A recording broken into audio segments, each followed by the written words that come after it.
Ken Starr has, I don't know if you saw him on Countdown with Keith Olbermann last night. Lawrence O'Donnell has been filling in, obviously. Olbermann spending a lot of time with his dying father. And Ken Starr was Lawrence O'Donnell's guest. And the reason he was there, as you know, Ken Starr is a dean of the law school. I believe he's the dean of the law school at Pepperdine University. He may be the chancellor. I don't know. It's immaterial. But he is a law professor at Pepperdine and an extreme conservative. I would not say that Ken Starr is a fascist. He is an extreme conservative. But he went on the program last night on MSNBC to respond to the lies and the slanders that's being put out by Liz Cheney. Liz Cheney is another one. What the hell is wrong with this woman? Is there a screw loose? All these people that came out of the Bush crime family are really insane, and they have not gotten help. They continue to wander around committing these acts of foot-in-mouth disease over and over and over again. But somebody ought to corral Liz Cheney and explain to her that this has nothing to do with being political or being an independent woman or being outspoken or being a law school graduate. What she is doing has to do with being a dumb son of a bitch, and she ought to shut her goddamn mouth and sit down before somebody decides that they've had enough Liz Cheney. You know what I'm saying? A little background. Liz Cheney co-chairs a group of neo-Nazis called, it's an organization called Keep America Safe. And it spent the past couple of weeks attacking lawyers within the Justice Department because they, in the message from this sick website, they, quote, represented or advocated for terrorist detainees, end quote, before they joined the Obama administration. And as Eugene Robinson writes at the Washington Post today, in other words, they did what lawyers are supposed to do in this country: ensure that even the most unpopular defendants have adequate legal representation and that the government obeys the law. Now, something I didn't know, but this has come out in the past couple of days, that this crazy psychopathic woman has been saying these things. Alexander Hamilton, or was it John Adams, who defended the King's soldiers who were involved in the Boston Massacre, where colonists, not yet Americans, were killed. It's part of the tradition in this country, believe it or not. And what's surprising is that Liz Cheney should know this.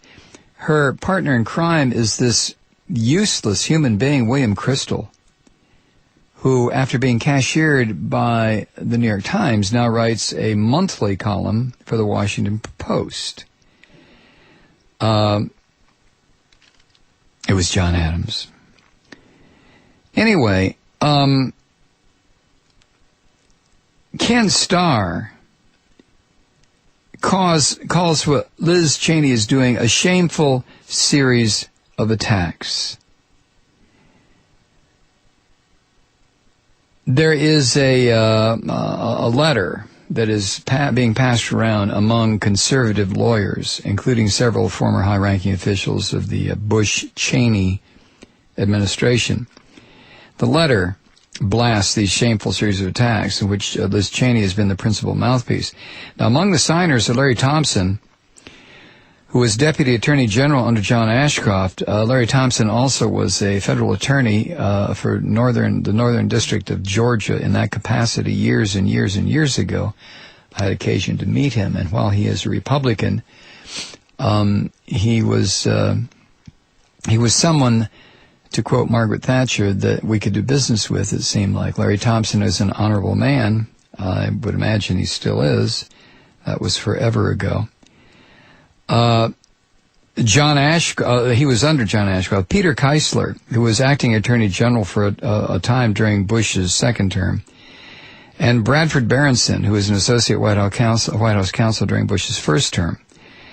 The letter all these men have signed states, among other things, quote, to suggest that the Justice Department should not employ talented lawyers who have advocated on behalf of detainees, maligns the patriotism of people who have taken honorable positions on contested questions, end quote.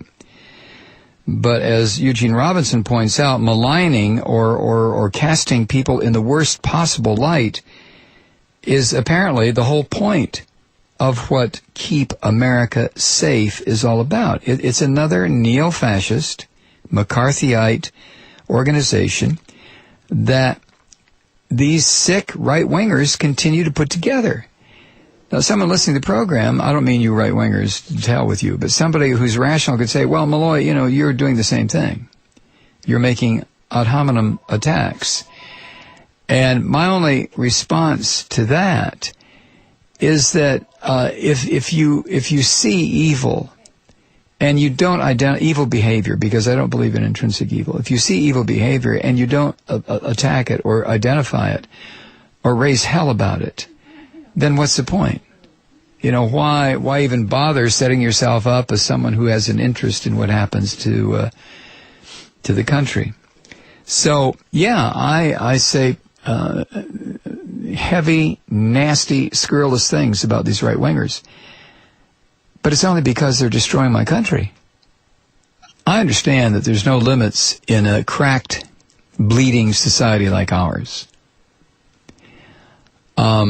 We're probably just 2 or 3 steps away from shooting each other in the streets. So the idea of using this kind of vicious language, and I love it when people say, well, you get the same problem on the left as you do on the right. No, you don't.